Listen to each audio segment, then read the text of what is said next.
So what about, I always like to ask, why do you knit?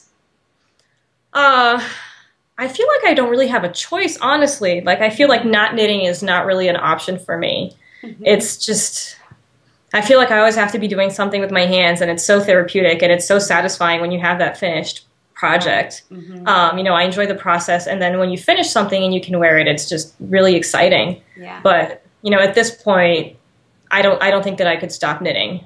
It's not an option, like you said. Yeah.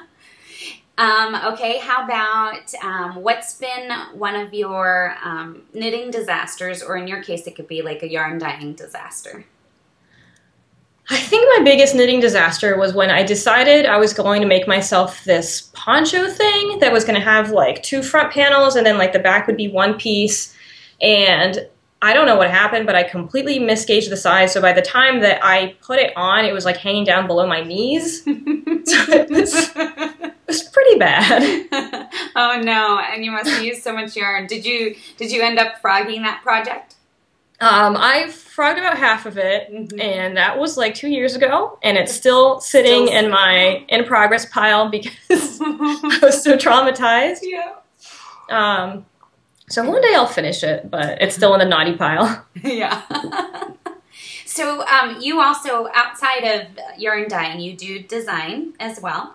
You have Yep. some pretty patterns, and one of the actual giveaways that we're doing for this blog post is your laurel leaf cowl, correct? Yes. And can you talk a little bit about that pattern and what inspired you, and talk about the yarn as well?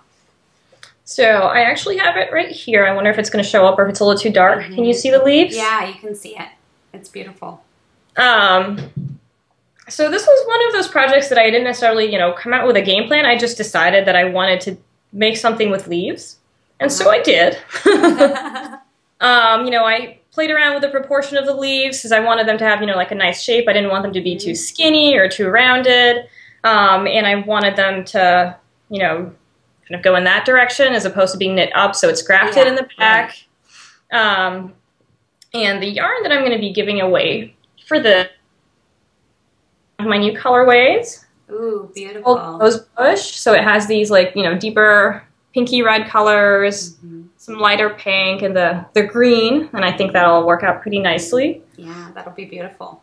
Yeah, and so it's done in stock yarn because I wanted it to be kind of a lighter, maybe spring piece or something for the fall rather than a big heavy winter piece. Yes, it's definitely you with the lace and stuff, and on your pictures in your shop. It just looks very nice the way that it lays, and it's a good size. I saw that there's a couple sizes that come in the pattern, and then Yeah. also that it's easily adjustable to whatever size you want Yeah, to because make it's it. done in, repeats with the leaves, so you can definitely add and subtract as many as you want. So if you wanted to make like a double wrap scarf, you could definitely do that. Oh yeah, lovely. I love those. That's cool. And then can you talk a little bit about the other prize and about the, well, I'll let you do all the talking, so go ahead. Sure. So the other prize will be that skein of the Starry Starry Night that I showed off earlier. Mhm. I've been working on a collaboration with Cece, who is one half of the Geeky Girls Knit blog podcast. Mhm. And she had recently designed some Doctor Who inspired socks Mhm. called Rescue Me Chin Boy and Show Me the Stars. And because I also love Doctor Who, I kind of jumped on that and want to do a collaboration. So I'm going to stick my foot in Yeah, your face stick your now. feet up. So these are the socks. You can see there's kind of a detail going out the front. Yeah. You have these, yarn overs that make these little star patterns. Yeah, So so this is the cute. combination of the Doctor Who pattern and the Doctor Who inspired yarn. Cool. So one person will be getting the yarn and pattern kit for that. That's lots of fun. I love that color, that colorway. It just really, it works so well in socks too. So thank you so much, Anna, for being here and for participating. It's been nice to have you. I hope you come back and visit sometime soon, and keep up the good work. Thank you for having me. Thanks so much. Bye. Bye. See the fish in the background? I have a book. What is it? It is a book. I give you a chance.